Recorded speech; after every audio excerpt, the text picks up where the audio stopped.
from Morro Bay.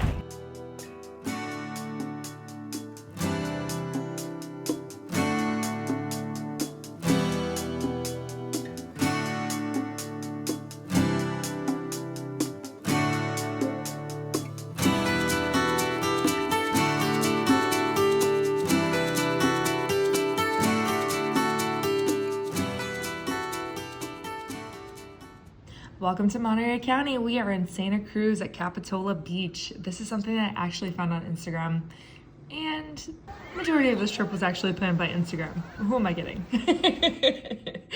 The reason why I went here is because I just loved the pastel colors of the building. It reminds me of what you would see in Africa at Cape Town, which is a huge bucket list item of mine. So I figured Santa Cruz was not that far from LA. It's about 5.5 hours, which if you drove cross country from Massachusetts to LA, the 5 hours is nothing.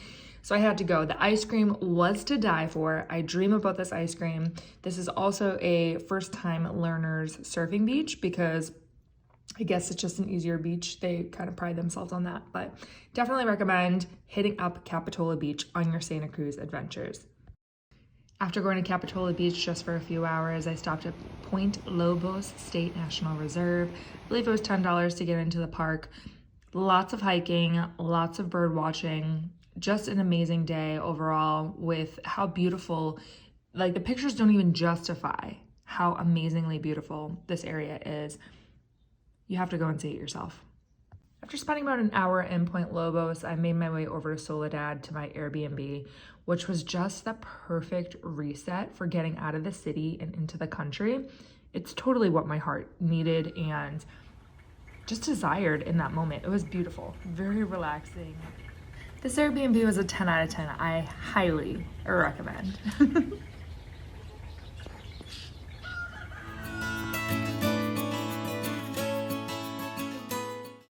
Pinnacle National Park, this is what the entire trip was based around, was this park and playing in the caves, something that someone sent me on Instagram, and it just spiraled into what it turned out to be in this video. Pinnacle National Park was named a park in the Obama presidency, so it's one of the newer national parks. When I got there, they said it was going to be 101 degrees and they shut down a majority of the hiking trails. They only allowed us to hike on 2 different trails. Luckily, one of them was the Cave Trail, which my heart was so happy to hear. It is about $30 to get into the national park for the day. But again, if you go when it's not the middle of summer, that $30 is going to stretch out far and wide because there are so many different hiking trails that you can do that you're not even going to realize that you've been there the entire day.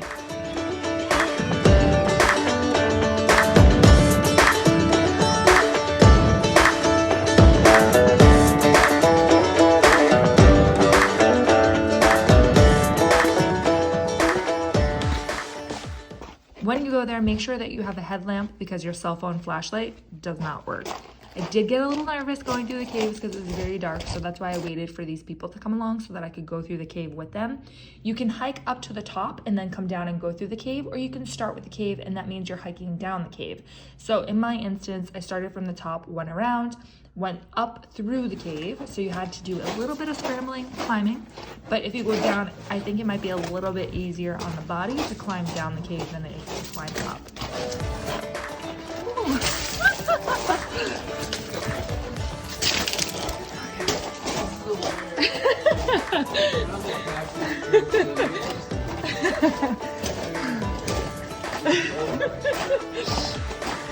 For having such tall legs, I guess I'm pretty flexible.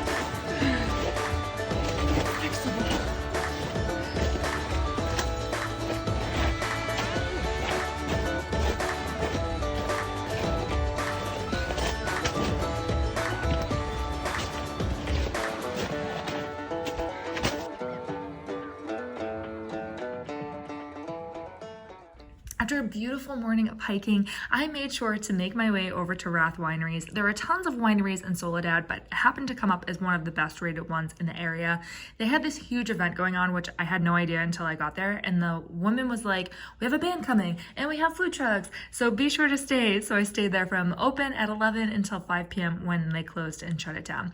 The wine was amazing. I met some amazing people from Monterey County. We talked about everything from traveling to living in a converted van to what it's like to invest invest your money and biking and all the things that you could ever think about. It was just an amazing experience because when you truly travel by yourself and you meet the locals in the location of wherever you are, you're never traveling alone. Good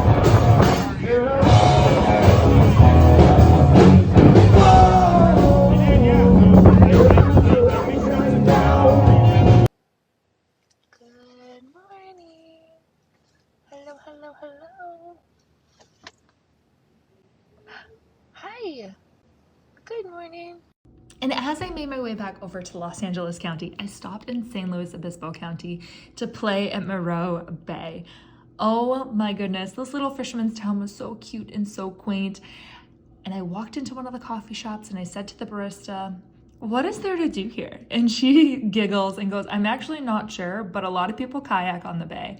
So I went and found a kayaking shop right along the water and was out there for about an hour and a half. I definitely had sea legs when I returned my kayak. I could not stand it. I was so wobbly, but it was worth it. I got to see the sea otters playing with each other and giggled along with them while they swam and threw water at each other. I got to hear the sea lions yelling at us as we all were going by in our kayaks. And there were people playing along the beach that was just across the way.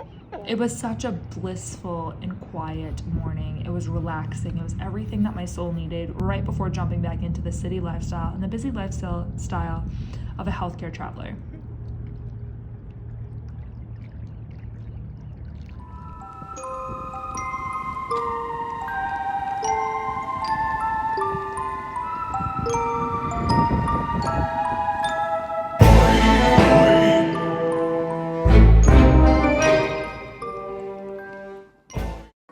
After kayaking and before making my way back home to Los Angeles County, I had to stop at one of the local restaurants to get some seafood and Paso Robles wine, which is part of the St. Luis Obispo County. If there's anything that you do here in California, always get the wine in the county that you're in. It's going to be fresh, it's going to be delightful, it's going to be refreshing. As always, like, share, subscribe, comment, do all the things, and come back next week.